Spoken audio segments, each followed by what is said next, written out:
Okay, so we're calling the meeting to order. So the first action item is to approve the order of the agenda. So moved. Second. Discussion. All in favor? Aye. Any opposed? That's approved. The next action item is to approve the minutes of the July 16th meeting. So moved. Second. Discussion. All in favor? Aye. Any opposed?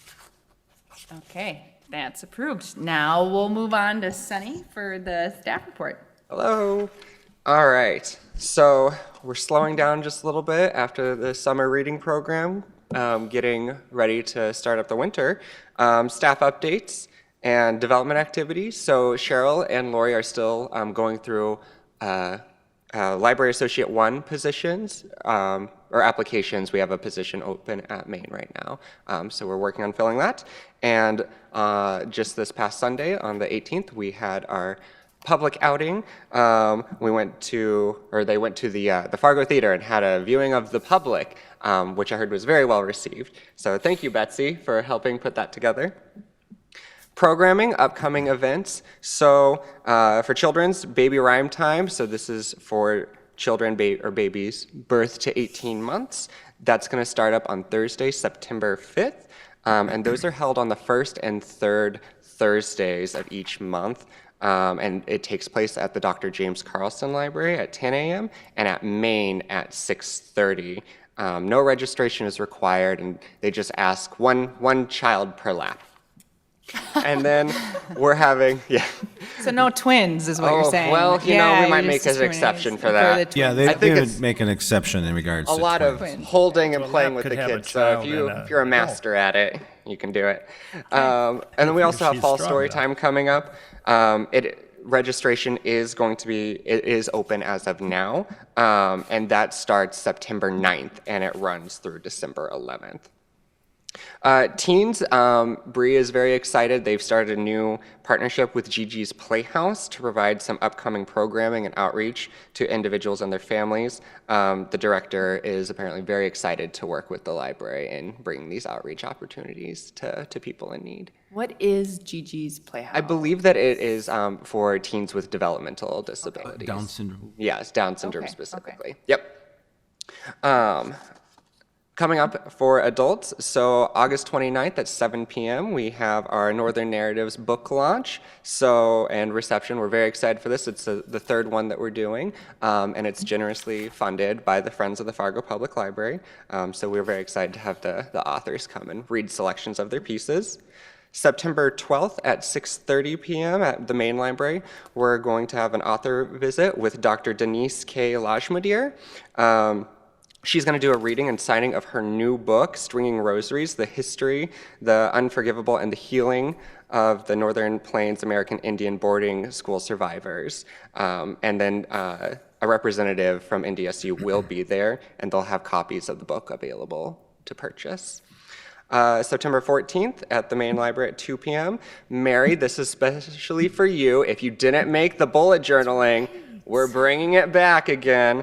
So just learn how to get organized, learn a new method of getting organized, and no registration is required for that.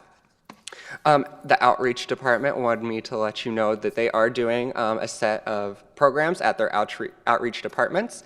Claire is talking to people and showing them her adventures in Australia, and she's done that before, and the residents really seem to like that. And she and Kirsty also went on a Oregon trail tour, so they will be doing that as well, and apparently people just really love it.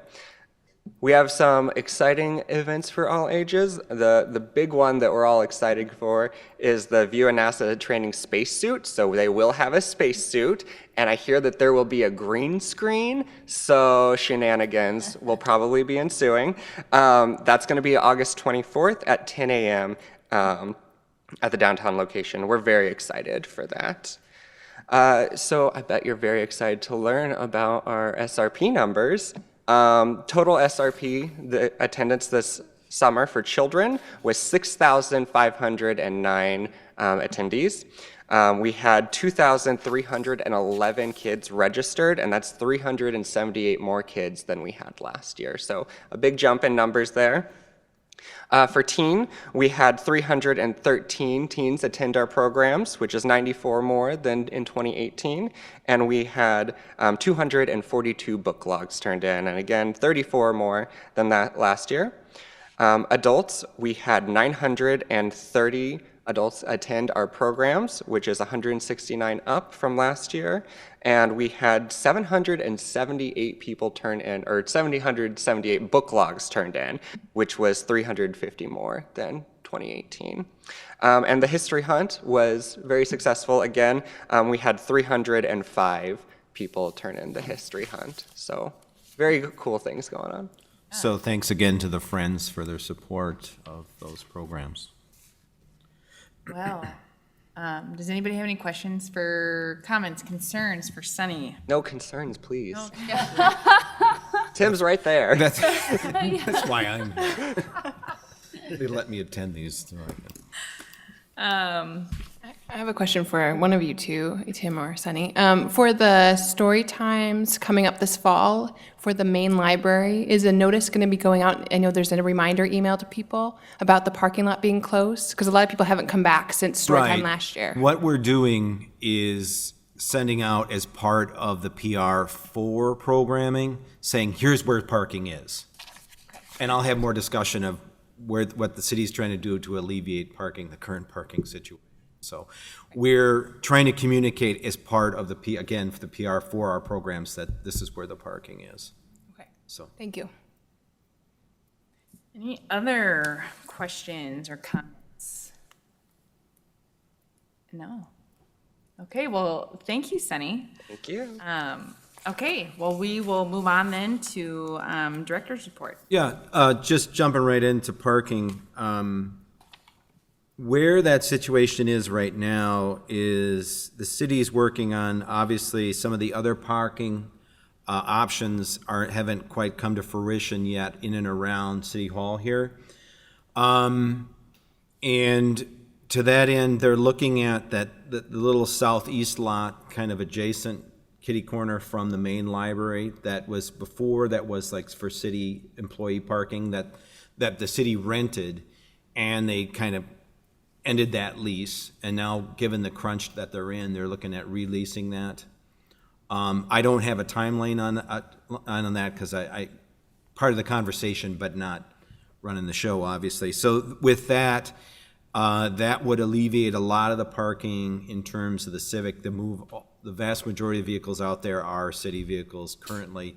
If those could be moved over there, I know in discussions with facilities manager and other people from engineering, they're beginning to look at doing more striping on the remainder of the what they're calling the library and City Hall lot, which was the old Civic lot at Century.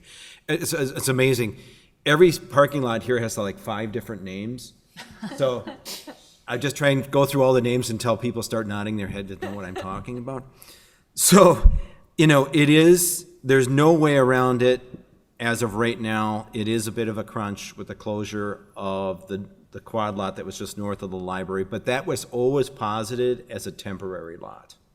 It was never said, well, this is going to be here forever. It was always said, well, this lot's just going to be, until they develop and have an idea for the greater plaza and whatnot. And obviously part of that is Sodbuster, which they're going to get started real quick with that. They're hoping to complete that project in a month. It's going to be hard, Again, I'm attending the meetings, and a lot of good. They're very concerned about us and want to work really closely with us to ensure of safety and protection of our building and everything. So those discussions will be ongoing. So it's a real busy time around us. But that's kind of where the situation where parking is and where the Sodbuster project is. Getting back to last meeting, and I just mentioned this to Jan before the meeting, Jan had asked for me to follow up with Matt Buss in regards to what kind of relation we could do to get free rides to Main Library. I reached out to them, and they're excited to do that for us and for the citizens. So where they are right now is we're working on PR in terms of that between our community relations person and their folks, and so that will be going out as well. Trying to identify all the options that we might have other than where the situation is right now in terms of parking. If anybody, other than that, you can see I've been meeting with my admin team in terms of quarterly project meetings. Met with some of the folks working on the board here for the ad hoc committee for the corporate sponsorship. Scott wins the prize. He got me his list first, so. Thank you, Scott. I was actually gonna ask about that, because aren't we all technically members of True. the? I wanted to start with the folks that raised their hand first Okay. and get to you guys later, so. So unless anybody has any questions in terms of my, Getting to the, I was struck by your saying that all these parking lots have names and more than one name. Could a contributor get a parking lot named after it? that's a city question. I think the whole thing's such in flux, I don't know if they're handing out naming rights for parking lots right about this time, but. Okay. Maybe a parking spot. Oh, I see. Yeah. Yeah, donor parking spot.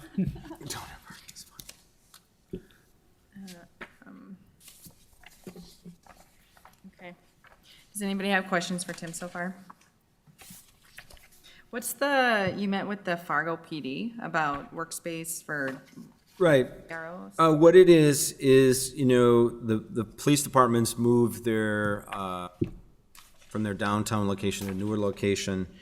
And in working with them, they have the downtown resource officers. And, and again, as we continue to have a need at the main library for, look at our environment and safety, patrons, staff, and everyone involved, they're looking for office space in terms of, for the downtown resource officers, for the interim before an additional, where they're going to be moving to a more permanent sense, which is coming up in a couple years or what have you. And I thought that would be a wonderful partnership with them to do that. So I met with them, we kind of looked at the space that we have available, identified, and, obviously, in that discussion was that we can, based on space that we have, we can make it into workspaces with the understanding that if additional library positions get funded, we'll have to change the relationship because those would be the spaces that we would need for our own folks to go. But in the interim, it's the idea to have downtown resource officers to have their workspace there at the main library. That's not unusual. We currently have officers that come to the Dr. James Carlson Library on a, moving in and out, do paperwork or what have you. I think it is obvious. I obviously have more discussion in terms of PD coming up as part of the budget discussion, but that's where that's coming from. And I think it's a partnership. We need a good, strong relationship with the Fargo PD, and I think obviously, we want to provide, based on strategic plan and all the feedback from the public, we want to provide a safe environment for everyone, and I think that's a huge, to have that kind of qualitative presence coming and going, I think that's a good thing. So that's what that discussion was. So it's really just an issue of office space, not necessarily that, like, they're a walk-in, are they like kind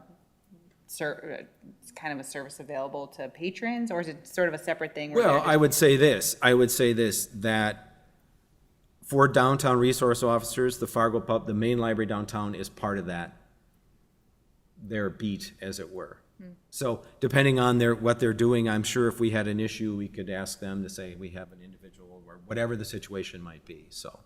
And again, I'm not entirely sure about their schedules coming and going, and I don't think we'll have much influence on that, obviously. But I got more to come on that. other discussions about a PD officer, so. Okay. Okay, does anybody else have any questions so far? Okay, well, let's move into the Statistical reports. All right. Attendance is off a little bit over last year. Again, I think there's some level of dislocation there. Program attendance is up for July over last July. Volunteer hours are strong. Internet sign up down a little bit. Electronic activity, the website's a little bit busier than it used to be. In terms of overall circulation, this past July, you see that 103,434 items circulated. That's the single highest month of circulation in the history of the library. The previous one was back in June of 16 or 15, where it was like 101,000 something. But now this is the new big number per month. How does that work when we're down? Down in, yeah, visits. Yeah. I think what you got is obviously the biggest growth aspect of our collection is electronic, which is obviously a remote access circulation. You don't have to come into the library to check out remote items or electronic items. That's the biggest growth. And, print is, a lot of it, I think, is programmatic, and you look at the numbers for attendance of programs, I think that drives, print is still strong. But again, the primary location, the primary part of our collection that's had the highest growth is electronic resources.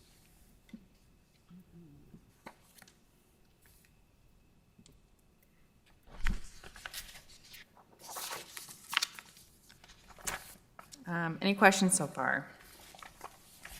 Is that a positive sign? To be having a decrease in like physical bodies, but yet a positive increase in electronic access? Well, I would say this, with the resources, I think part of it is just that's as busy as folks are. I think if they're utilizing our resources, whether remotely or on site, obviously, our programming is still well attended. I try not to get too caught up on which is better. I believe the investment that we're making in electronic resources is important. I mean, the need and the growth in it has shown that that's something the community wants us to have and for it to continue to grow. Obviously, it's on us and to continue to work to despite everything that's going on around us, and that has been a challenge for the last couple of years between city. I mean, it's been one thing after another for us. Obviously, for the last couple of years before that was a lot of the construction down on 32nd Avenue, the construction on Broadway, the construction in the intersection of, First and Third and First and Fourth and what have you. And those are challenges that we can't control.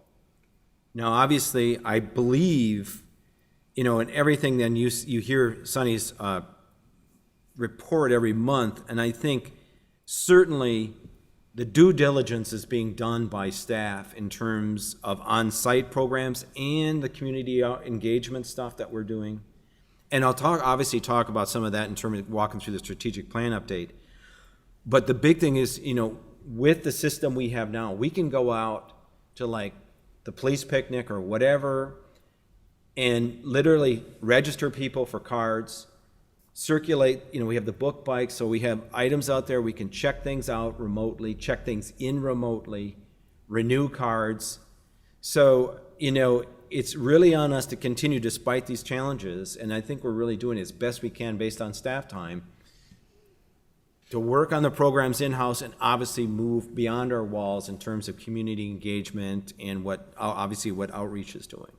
So it's kind of all of the above. Continue to work to state our needs to city administration, which I've been doing on a diligent basis in terms of parking, and to have creative, popular stuff in-house and to get ourselves outside the walls and engage in the community. And I believe the staff are doing that. So it just never ends. It's just something we have to do.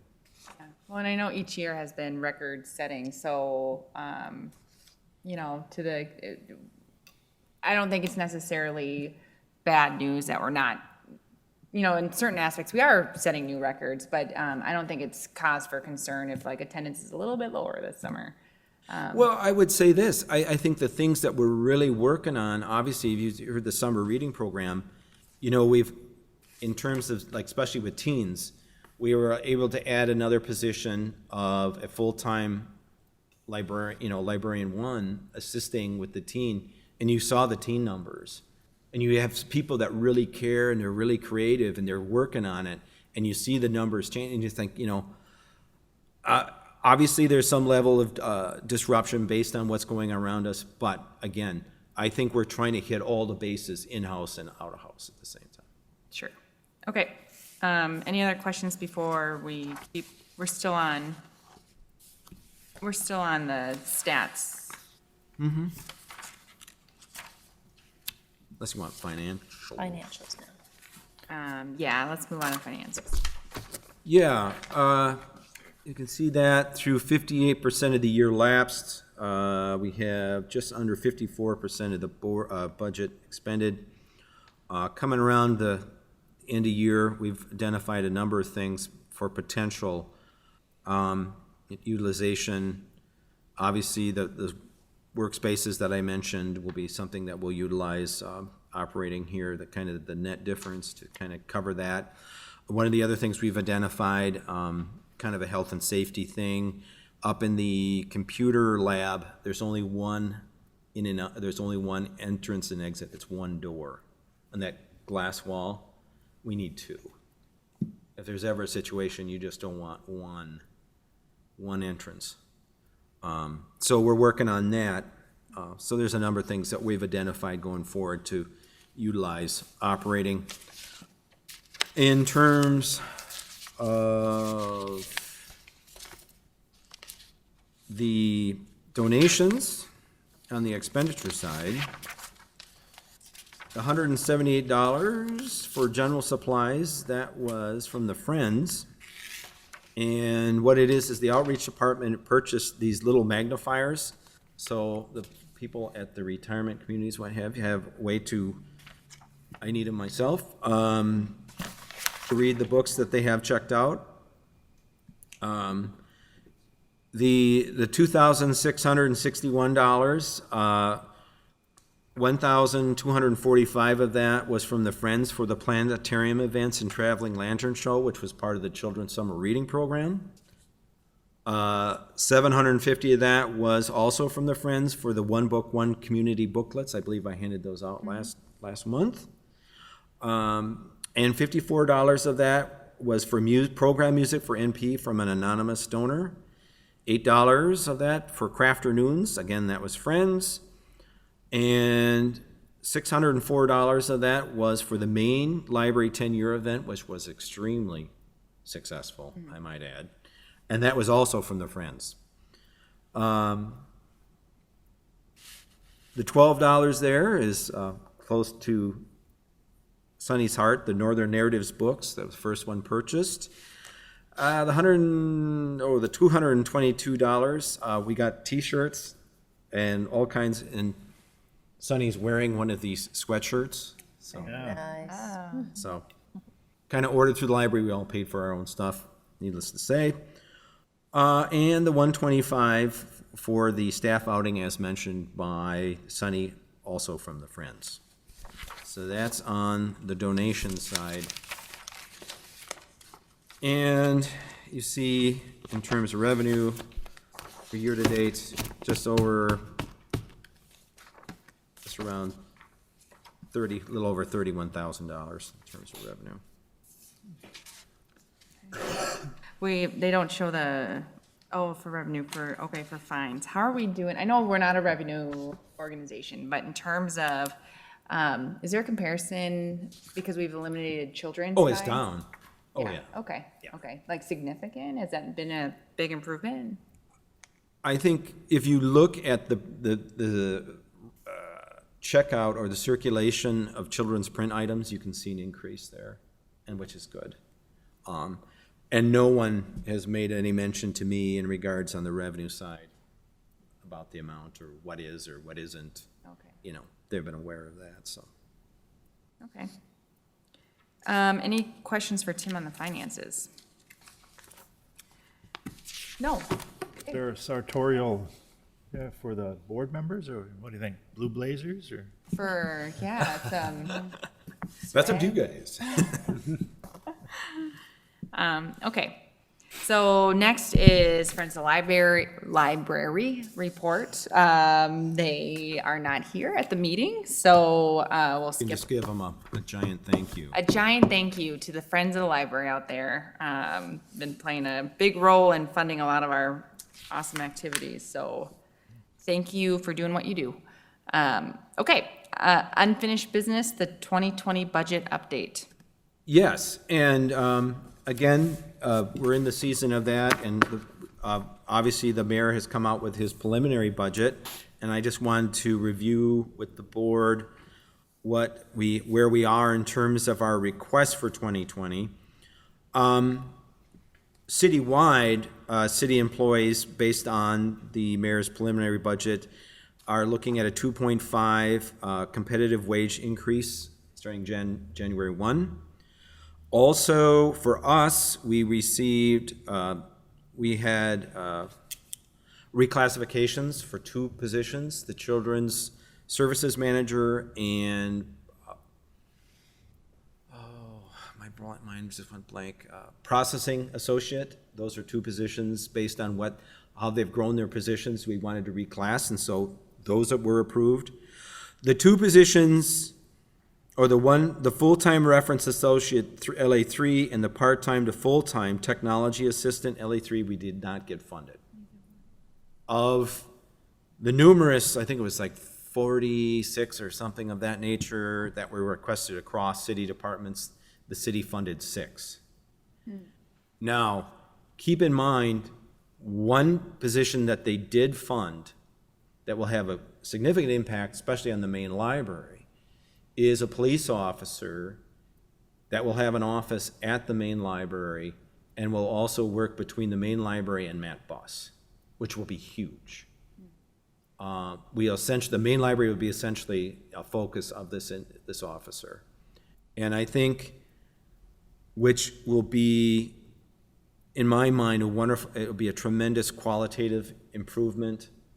And certainly my main goal, obviously, is a safe, again, welcoming environment for everyone, and this goes a long way for us to get there. In terms of general operating that we requested, we did initially in the initial mayor's budget, we didn't get the $10,000 increase to move the pages from $10 to $12. But upon additional discussions with city administration, they decided to add that. So I'm happy about that. The other monies that were funded were the increase in security budget based on contract increase. The money for the project management software was also funded. Additional money for program materials for, obviously, community engagement and outreach department, which is good. And also the additional rent money based on a lease increase up at Northport. And of the $39,500 that we asked for in terms of books and materials, we received, or were able to identify 22,000 of that. So the main money that really didn't get funded, obviously, was the marketing increase, the marketing line for us. That's the primary that didn't increase there. So in terms of our capital budget requests, we did get the $110,000 for the lighting upgrade for Main and Carlson, which will be a huge money saver in terms of that. We did get the money for the credit card technologies for public printing and the money for the security stands for our public PCs. So essentially, all three requests that we made for our capital budget were funded. So overall, obviously, as a city department, not every department gets on it. I think a lot of consideration, and they did listen to us, and I feel good, certainly going forward with the things that were funded. And I think qualitative and quantitatively help us tremendously. Good. Any questions for Tim on 2020 budget update? No. Okay, let's move on to new business. The statement of concern procedure draft, which is on the back of our packets. This is an action item. It really looks like you just renamed the, Right, this is, the changes there just reflect, and we kind of rehauled our staff teams to really focus on strategic planning goals, and one of the changes was to create a statement of concern committee on an ongoing basis based on as we receive statements of concern. And certainly we wanted the language of this to reflect that as opposed to leaving old language in it.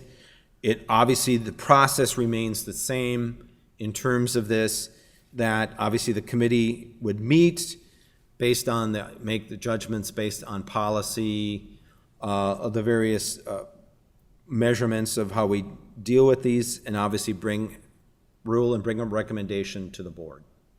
So nothing's changed in terms of procedure, just more clarity in terms of which group on the library side is having the discussion on the front end. okay, any comments, questions, concerns about the statement of concern? No. Okay, well, it is an action item. I move we accept the statement of concern procedure draft. Second. Discussion? All in favor? Aye. Any opposed? No. Okay, that is approved. Now, strategic plan update part 2. Yes, if you enjoyed part one, you Yeah, the get to cliffhanger enjoy from part part 1, two. now we're on to part 2. 2 out of, This is it. You can rest easy. There's no part 3. I brought water this time. This is what I was thinking. All right, jumping right in to goal 4, develop community partnership, increase visibility, maximize resources, and strengthen community collaboration. For example, objective, develop partnerships that increase visibility, and then the action items there, increase, sign up a library card events at area business or in conjunction with other organizations. What we've been able to do, and I mentioned this earlier, is that, again, with this current system that we have, every engagement event that we attend, we can have registration. We can register patrons.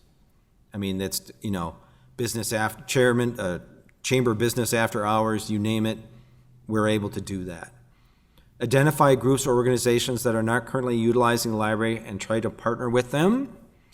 That's an ongoing thing, obviously, and obviously we're working with YouthWorks, some of Gigi's Playhouse, as mentioned, Charism, homeless shelter, and this mentioned here is obviously Gladys Ray, and seeing if we can just have some actual services there at Gladys Ray and out of the Native American Festival. Encourage staff to seek opportunities through personal connections to work with a variety of community groups. We have obviously a very smart and engaged staff, and you can see there some of the items, the groups that staff have relationships with: NDSU, Rape and Abuse Crisis Center, Gladys Ray, Freedom Resource Center, Germans from Russia Heritage Society, Master Gardeners, FM Choral Artists, Historical and Cultural Society of Clay County, and TEDx, to name a few. Develop community partnerships that maximize resources, facilitate conversations with public, private, to identify shared strategies regarding community growth. This is really based on what are we doing in, again, the kind of discussion of future locations. Had initial discussions with the Park District, obviously because we have a wonderful relationship and a precedent in terms of the Dr. James Carlson Library. Obviously, they've had a bit of a change over there. I'm scheduled to meet with the gentleman who runs the senior services office adjacent to the Dr. James Carlson, and just kind of review that discussion. Also, you know, the city has a new facilities manager. It was great meeting with him and the assistant city administrator and just basically having initial discussions in this regard. Obviously, and this will come up later, obviously the whole thing's tied together, is we need to have, before there's any kind of discussion there, you know, we need a facilities master plan. The current one, I think, is from like 2002, 2004. Obviously, the world's a lot different around here than it was back then. But that's where those conversations are. Explore corporate sponsorship of major library programs.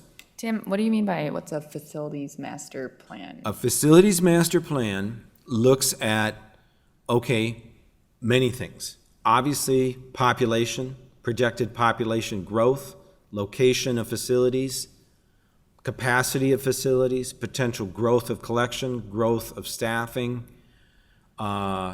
dynamics within the community, you know, how to best identify our needs, how to best place ourselves, or in terms of smart economic or smart growth in terms of facilities, really get to a real base, or the whole of where the community's going, what our current capacity is of collections, what are the trends, how they apply here or don't apply here in terms of libraries. So it's basically trying to develop a roadmap based on the dynamics within the library world, within the local community, within the limitations of the current facilities, identified growth potential, and all those kinds of things.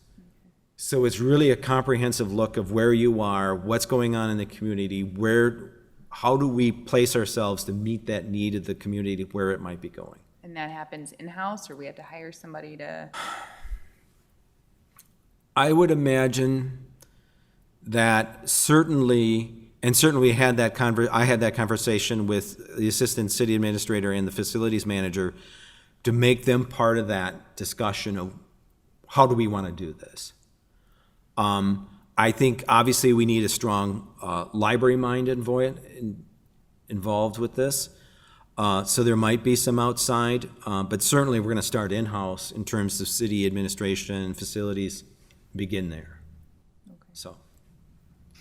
Okay. And that's later on in my PowerPoint as it goes forward, is that we're looking at the requests for that, the monies for that, I'm looking at for the 2021 budget. Okay. Because when you were describing the process, it sounded very strategic planning-y. Right, you mentioned this before, and I don't think would have dual situations going on at the So same. maybe it would be. It would definitely, one would certainly encompass the other, Okay. yeah. Okay. Question, as a new person, is this in consideration of opening a new branch or new branches in Fargo? Potentially, yes. Okay, thank you. I don't want to move too fast. Yeah. Does anybody have questions? I think you were starting to go into the exploring the corporate sponsorships part of that, but is there any other questions before you segues into that? No? Okay. And again, where we are is in, as you know, and we've had this discussion, basically our tentative list and having folks help us out and identifying contacts, and that's kind of what we're doing. Also, developing the PR tools, which will be important as part of that discussion with those folks. So that's where we are. Identify mission-relevant community events in partnership for mutual benefit. You know, we have the program and promotions team and also the community engagement folks, but they've worked on developing a spreadsheet to begin kind of this clearinghouse of all the various events that go on in the community And, date, contact person, and identifying as, obviously at staff, we can't be everywhere. You do the best you can. But it's also to they have this constant thing as we're going, what, we've never gone to X. Maybe we need to go to, we've been to Y a bunch of times, and it's in a different part of town. And then we identify schedules, and it's across the staff, starting with professional and full-time, and getting folks to attend that to cover it. So it's a constant thing as it's growing, but now it's, before it was always kind of like, well, we should go here, we should go there. Now it's more of a focused identification and really building that union list, if you were, of events around town, and strategically approaching those. I have a couple questions on that. Are you gathering data after, I know that with the Red River Market you did, but after each event, are you gathering that data to see which ones you want to do the next year? Are you doing that kind of? I think certainly we're keeping track of kind of the activity that generated at those events in terms of, obviously, card registrations, interactions, checkouts, this kind of thing. Yeah, I think that they're keeping a close eye on what the situation, did it work? And I think it's the big thing that we've, trying to get as many different as possible. So you're really trying to get a different stratus of the community. Because the folks that come to the police picnic are a lot different than the market and this kind of thing. So we're certainly keeping track of that. Do you have a point person that can be contacted for events? Is that accurate? Like if someone, because I connect with a lot of people who are doing events, and so is there? Oh, sure. But you guys have particular people, or if we have ideas of events that are happening in the community. Oh, sure. That would be Lori West. Okay. You notify her. Just give her all the salient facts about them, and we'll see, get them in the list and see what we can do. Great. Thank you. All right. Develop community partnerships that strengthen community collaboration. Continue to expand homeless outreach services. Gladys Ray, they now have a mobile support team that we've utilized several times to come and assist us with individuals. And as I mentioned before, we now will have an officer, obviously between the main library and Met Bus, which would be a wonderful asset for us in meeting the needs of the vulnerable population and assisting us. Identify partners to assist in serving at-risk populations. And again, it's staff reaching out with folks, the organizations that we had Friendship Inc. come in and talk about serving developmentally challenged patrons. As mentioned before, you can work with CARES and with youth work in terms of services at-risk youth. And as mentioned before, beginning to look at on-site services as Gladys Ray Shelter. Explore and identify potential remote service points in collection or with public or private organizations.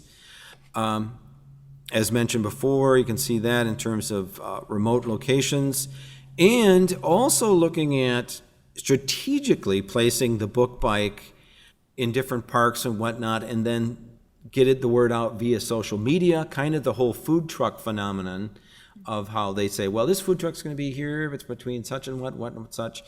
So it's kind of a nice mashup of the book bike and the old bookmobile as best we can.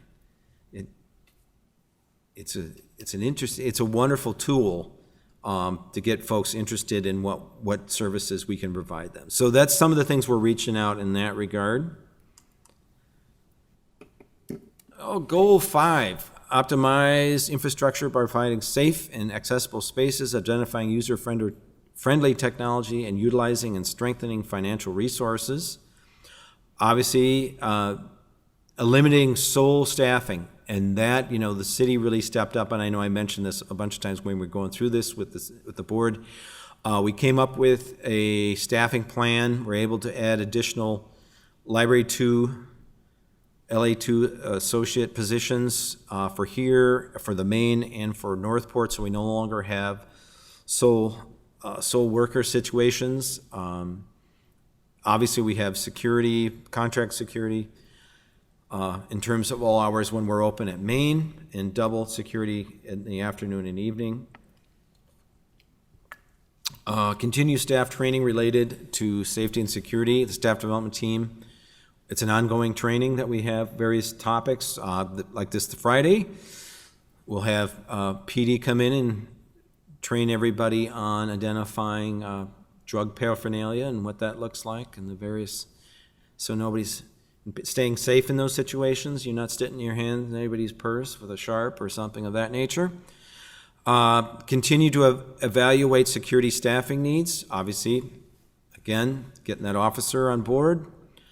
Update facilities master plan. Again, that's under 5. And again, as mentioned there in the 2021 budget request. ADA audit of all library locations. Again, with the new facilities manager, had that discussion. And we're goaling it out to before the end of 2019. So we're excited about that.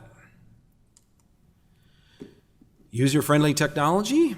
My voice will break eventually. Collaborate with city information systems to improve internal knowledge tools.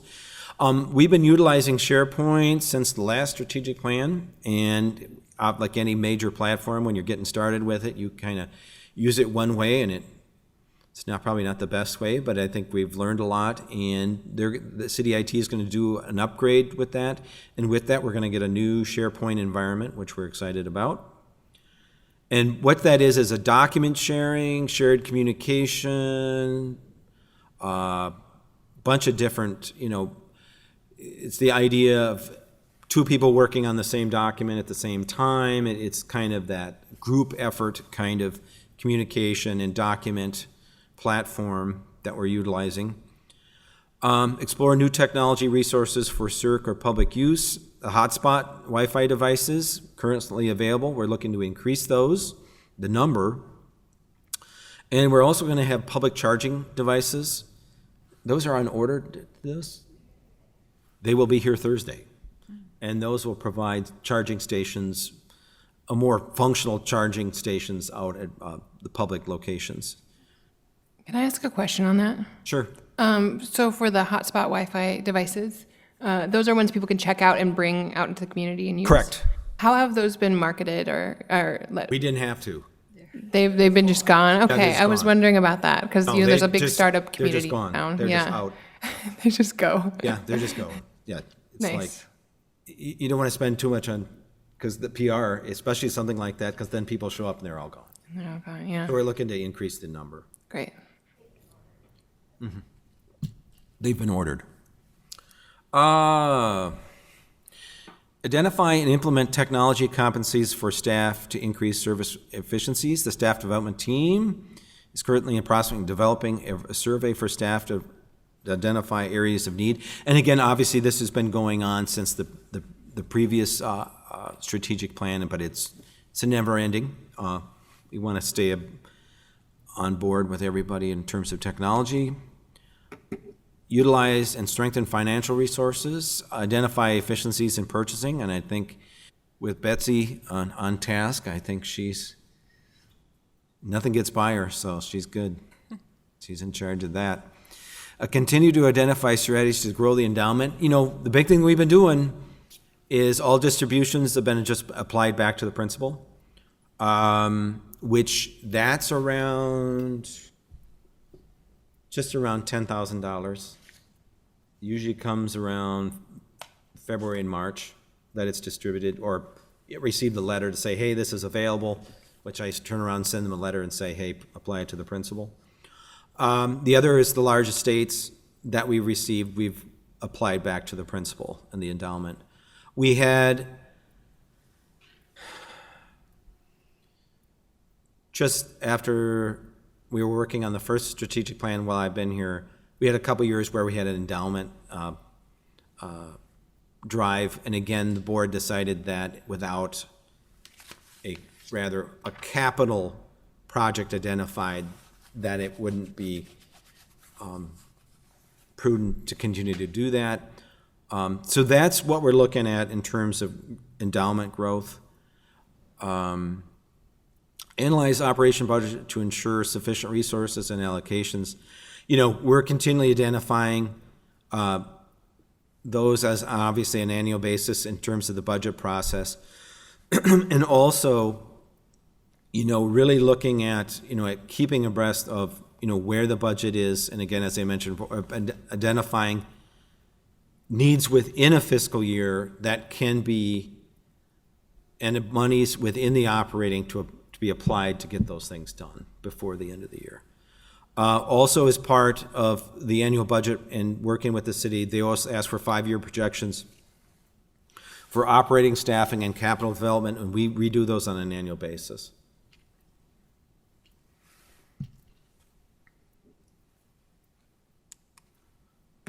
We're in the home stretch, folks. Goal 6.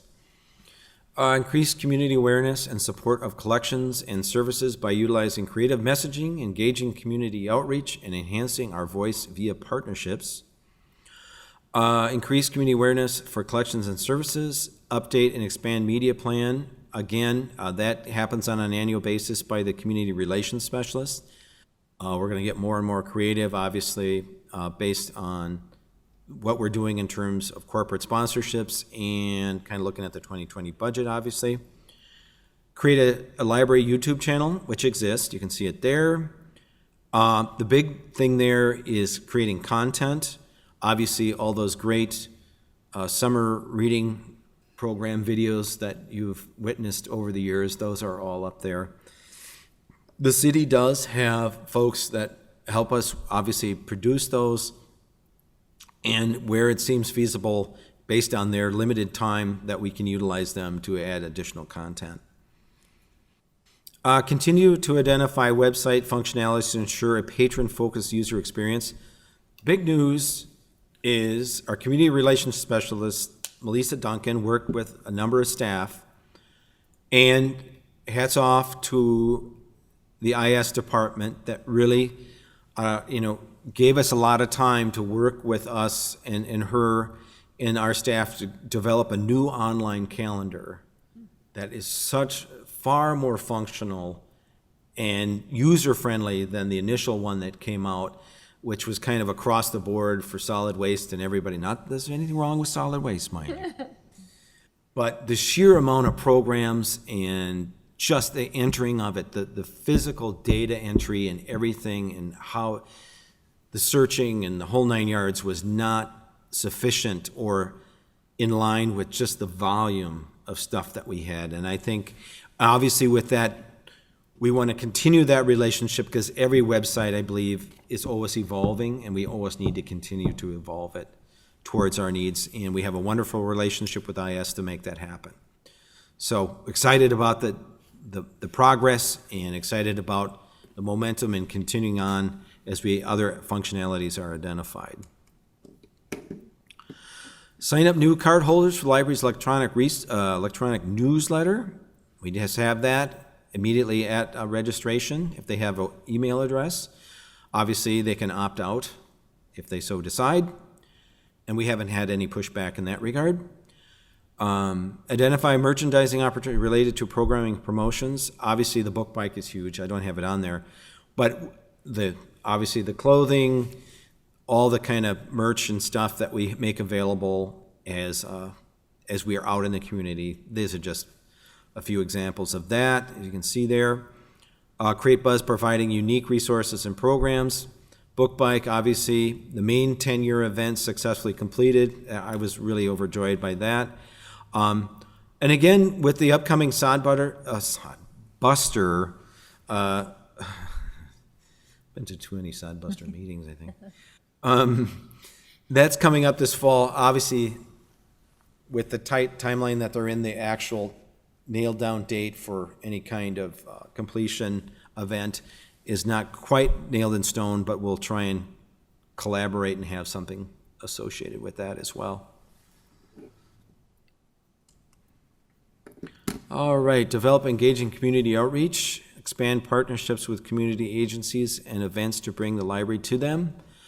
Again, you see the programming and promotions team along with community engagement committee, and this is just a partial list of what you see there of, some of the folks that we're working with. Identify and connect with underserved populations. always ongoing. I think there's been a real focus of, and, the tough thing with, obviously, a lot of the nonprofits certainly working in this aspect, they're lean. They're very lean organizations. And they don't have a lot of folks, without anything to do to create programs and not other than what they're doing. So it's been an evolution of our relationship with some of them because of just the sheer leanness of their organizations and their ability based on their limitations of their resources. The last one there, developed speakers bureau of library staff to speak at community events. And to be honest, we don't currently have that established that, though, as we're approached, or I'm approached, or any of us are approached, or, the children's person, we get out there and attend those things as best we can. And if we're asked to speak at a service club or what have you, we go.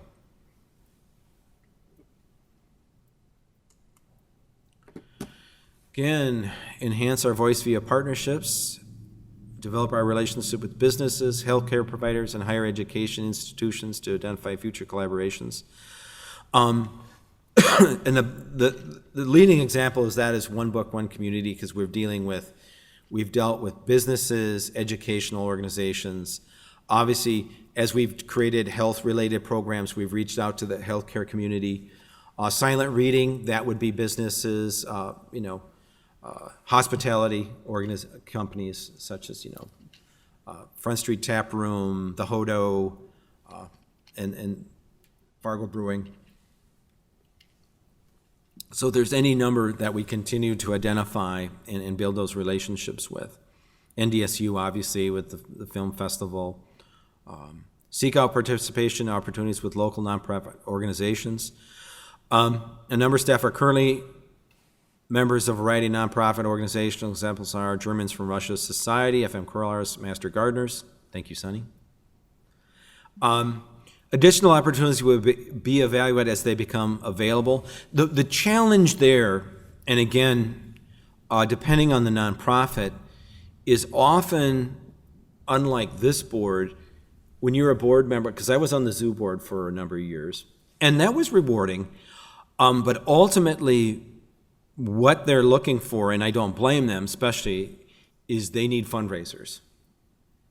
You, as a board member in a board like that, you need part of what you've signed on to do is either donate or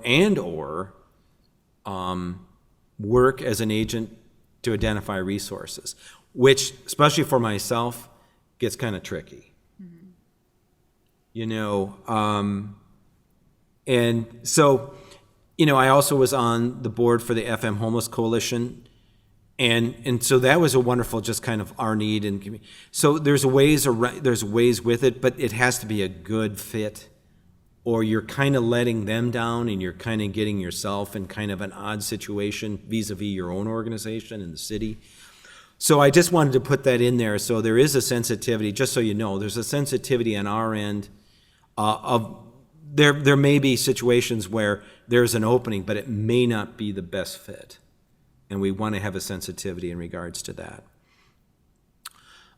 Seek out organization willing to co-promote the library's resources with the organization's activities.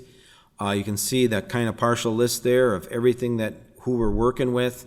Obviously, we're working with them. Some are for-profit, some are not for-profit, and just kind of a partial list of who we're working with and how we're getting it done.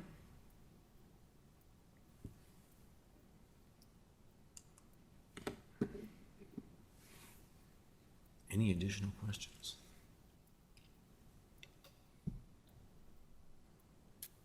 Doesn't look like it.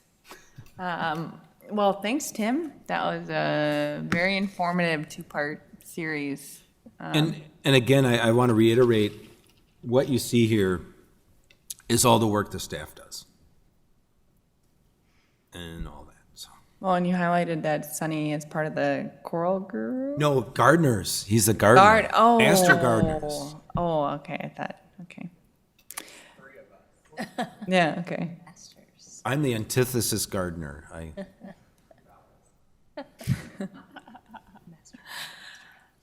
Well, thanks for presenting that. It's nice to have an update on that. You know, you create the plan 2 years ago now, so to touch base on it, seems like you guys are obviously incorporating it to your, you know, weekly, monthly, daily, thought Oh, yeah. process and hourly, minutely, you know. So, and you guys are, it appears, making progress on every objective. So that is exciting. And I think it also demonstrates that that money was well spent, and so good work. Okay, so the next part is the public comment.